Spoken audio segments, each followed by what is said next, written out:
Hey, my little boos. We are on chapter 44 of Chains. We found out in chapter 43, Madam found Isabel out that she was talking to the enemy. And so Madam intends to sell her and Isabel intends to run. So she already has started the process. She got out of the potato bin and she's already wrote herself a pass. Remember, they don't think slaves can read or write.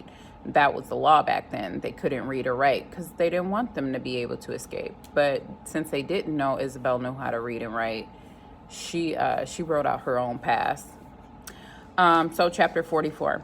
I folded the map and pass, blew out the candles, and crept down the stairs. I took the scissors out of the sewing basket in the kitchen and snipped the threads of the hem of my cloak. I opened the map flat, inserted it between the lining and the woolen layer, then quickly re-sewed the hem. Next, I dressed myself in all of my clothing, 2 shifts and 2 skirts, my cloak, shawl, and blanket from my pallet. I took a basket from a high shelf and loaded it with bread, hard cheese, and a piece of dried beef I cut from the slab that hung in the pantry. As I put the beef back, I studied the loose board on the back of the pantry. I pried it up and removed the lead piece from the king statue and my cloak packet of seeds. After some consideration, I took out common sense too and stuck all of it in the pocket I wore under my skirt, alongside the false pass. I walked down the hall, reached for the handle of the front parlor, and stopped. Lady Seymour lay in the silent parlor. I doubted anyone had thought to put wood on the fire for her. That was my chore. No, not anymore.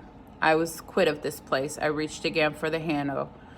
But she was all alone, old, and maybe freezing. It would take only an instant. I stepped into the parlor. Lady Seymour lay in her bed, her eyes closed, the covers barely moving. Her fire was nearly burned down to ash. I quick added the log and blew on the coals until a small flames jumped up and bit into the wood. She wouldn't die of cold this evening, not on my account.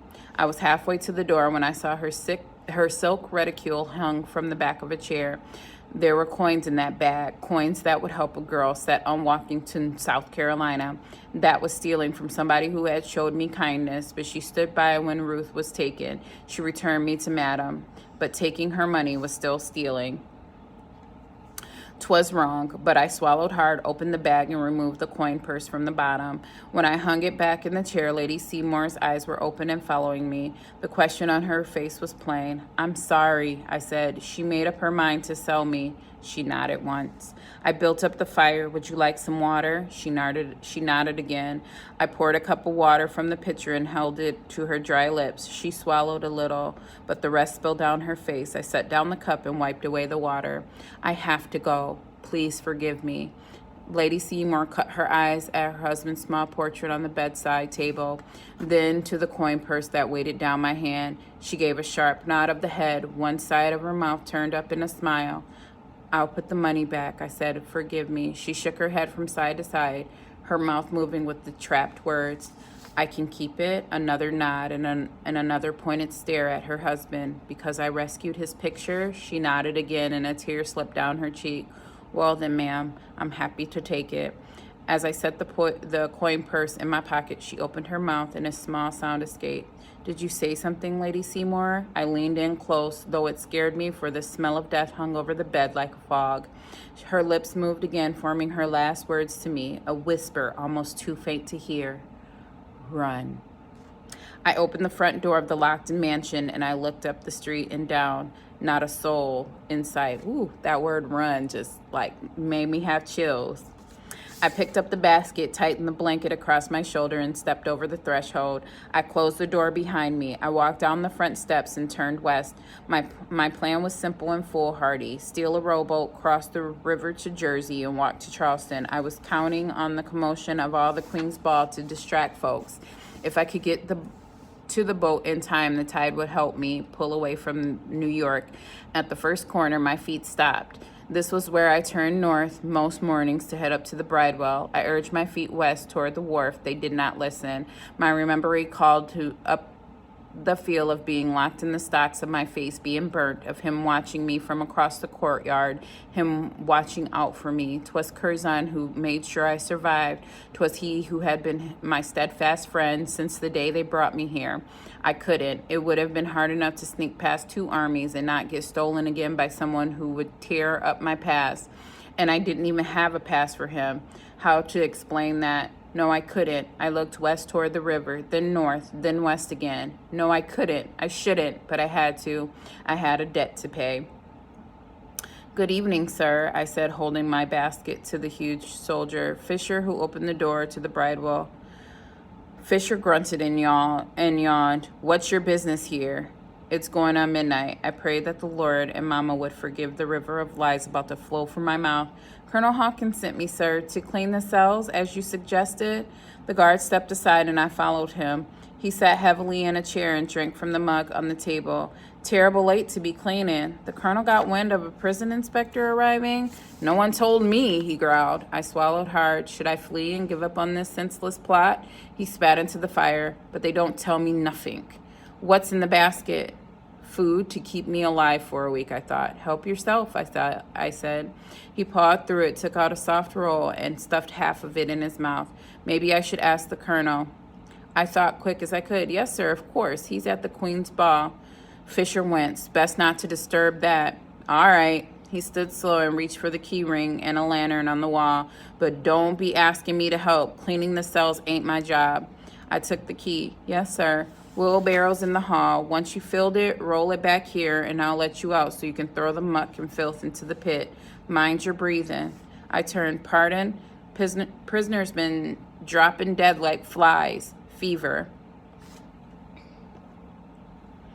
The men in the first cell were mostly sleeping or dying or dead. None of them had the strength to do more than stare at me in the weak lantern. I gagged and gagged again as I carried out overflowing chamber pots and forced myself to take the blanket from a corpse.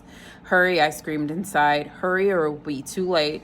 Fisher looked up and chuckled as I passed back through the guardhouse into the barrel. I pitched the filth into the pit behind the prison and prayed it was not going to atop any corpses. Before I went back, I cleaned off my hands in a snowbank. My teeth rattled with the cold. No fun, is it? The guard asked as I passed through again. He filled the blanket around his shoulders. Hurry up now. I need me sleep. Yes, sir. I wiped my hands on my skirt. Almost done, sir. I did not open the door to the second cell, nor the third. I set the lantern in the wheelbarrow, pushed it down the hall to the fourth door to the right, and held my breath as I unlocked it. The stench was overpowering. Men unwashed for months in puke and muck and rot that was eating living flesh. 24 of eyes watched me, burning and skull-like faces. No one spoke. I stepped inside and held the lantern higher. The faces were new to me, men and boys who had been moved here. Where is Mr. Dibdin? I asked in a small voice. Died this morning, croaked a man. Everyone's dying. What about the slave boy? He pointed to a corner. Curzon lay insensible, his skin burning with fever. Eyes rolled up in his head. I called his name and pinched him, but he did not look my way, nor speak a word. He'll be dead soon. Leave him and run. A weight settled on my shoulders like a cloak from iron. I bent close to his ear. Shh, I whispered. A blast of cannon fire sounded from the battery, more royal celebrations. A few men looked up the window. He's dead, I stood up. Can someone help me with the body? No one moved. Then I shall do it myself. I grabbed Curzon under his armpits and dragged him across the floor and out the door. It took no effort at all to load him into the wheelbarrow. He weighed hardly more than a large sack of potatoes or a full butter churn.